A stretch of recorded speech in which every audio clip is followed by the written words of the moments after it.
Hey YouTube, this next review will be on the SMP LMP1 car by BR Engineering. This is a beautiful looking race car that raced in the 2018 24 Hours on the Mall. This is a car that no longer exists on the P1 grid. This car has actually dropped out of the grid following the 2019 race. I do believe they're making the 2019 version of this car, so that will be a nice looking pickup once we get that nugget in. But this is the number 17 car. This is the car that ran at Le Mans. You know, this is part where the SMP program was really big into P1 racing. They initially were in the IndyCar program with Mikel Oloshin. They dropped out of the IndyCar program with Sam Schmidt. Then they went over to prototype racing, and now I believe they're racing a GT Ferrari as now we speak in the not Nürburgring. No, that's not that. I think maybe Nürburgring. I don't know. I forget where they race, but they race some sort of Ferrari. But well, I mean, the livery itself on this car, it was one of the big sellers for me. I said as soon as this car was going to be on sale, I was going to pick it up, and I immediately picked it up as soon as they put it on sale. Beautiful looking model. I am so glad they made this. We're going to take a further in-depth look into this. This comes in the packaging that comes with the 2018 24 Hours on the Mall race cars. It's got the class logo, and it's got the number 17. It's got red number 17 because, of course, it's in the P1 competition. Front straightaway at Le Mans. No, that's not the front straightaway. It looked like it to me.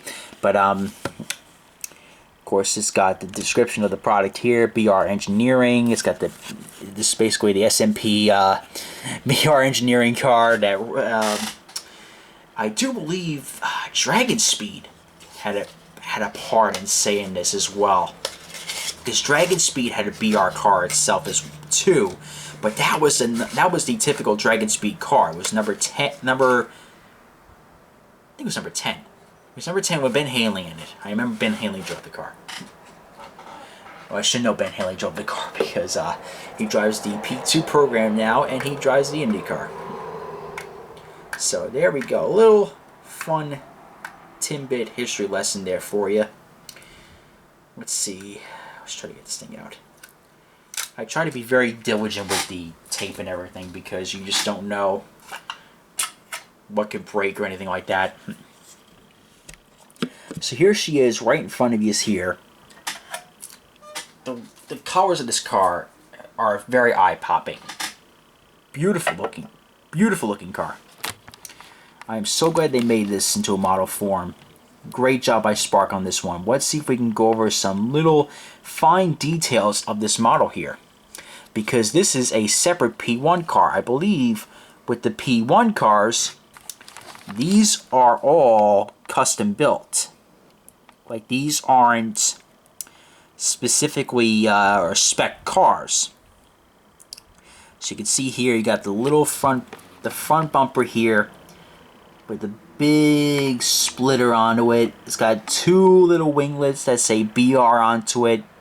Got P1, you got the Russian flag. I believe that is the Russian coat of arms, quote unquote. Looks like something. That's something. WC, KRB. It's got a nice little widget to it there. Got number, let's see here. Hang on a second, guys. Sorry about that. Got number 17, 24 hours total. It's got the little cockpit with the windshield wiper. Holes to expose the tires where airflow can go into it. Got the big old headlights on these P1 cars. The P1 cars have really massive front ends or massive headlights. Like I said before, with all these Sparks, you know, they really go in definite detail, so much that they even go into the brake pads. I love the brake pads. Got the little leader lights in the detail. The cockpit is, of course, detailed as well. There are no opening parts to this model, unfortunately, but that's okay with me. You know, this thing's gonna sit on the shelf. Got little vents onto it. It's got a little bit of it's got an exhaust pipe to it, which gives it probably that signature sound that I heard once at Sebring last year. Got the little dorsal fin, and it's all connected to to the rear of the car, and that's actually attached, if not mistaken. Good, because we don't want that falling apart. Got the little latches to take off that rear wing. This whole rear compartment comes off on the real car, not on the model, of course. Let's go to the back. There's the back of that P1 car, stunningly beautiful, and that this side is the same. But you know, what's really catching is most of these colors are chrome. That's what I really like about this. It's mostly a chrome car. Like the silver is chrome, the red is chrome, the blue is chrome. The two different shades of blue are chrome on this car.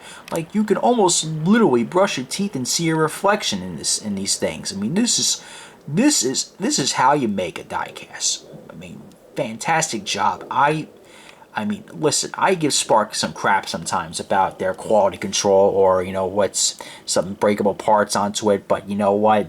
Credit is given where credit is earned. They really do an outstanding job.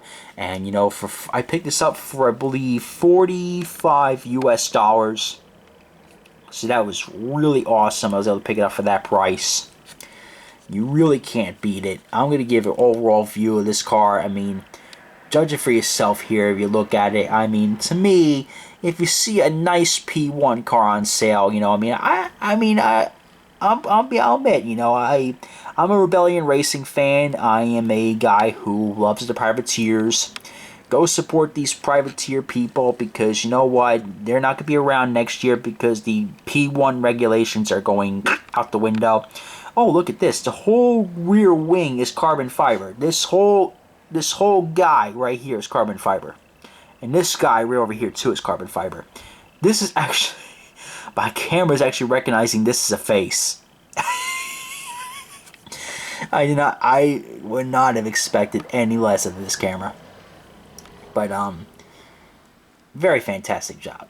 You know, if you see it at a local dealer, or you see it anywhere and it's like less than retail, you know, then I would get it. You know, this is all around great model. I'm very happy with it. You know, I was wanting to get this car, and I wanted it for a while. I was like, you know, the SMP cars, I mean, this gives me Mikhail Lotion bias. I'm a big IndyCar fan, so this brings me back to the 2016 car with Lotion driving it. And I don't think Lotion actually drove this specific car. I don't think he did. No, he did not. So, but this is a really awesome looking race car. You know, I would give it personally, it gets a 10 out of 10 because this whole car is chrome. The chrome on this car is beautiful. It's sexy. It's vibrant. It's great. You know, it's catchy. I like it. Everything about this car is flat out awesome. So listen, it is recommended. Yes, you know, but don't really break your back and, you know, pay full price for it. Look, just price around, you know, look around, see if you can find it for the cheapest, then pick it up. But it's worth the bucks. Comment, like, and subscribe. And this is Race Day 20, reminding you to join the fight to stop bullying. It does get better. Diecast Kid is always happy to see you.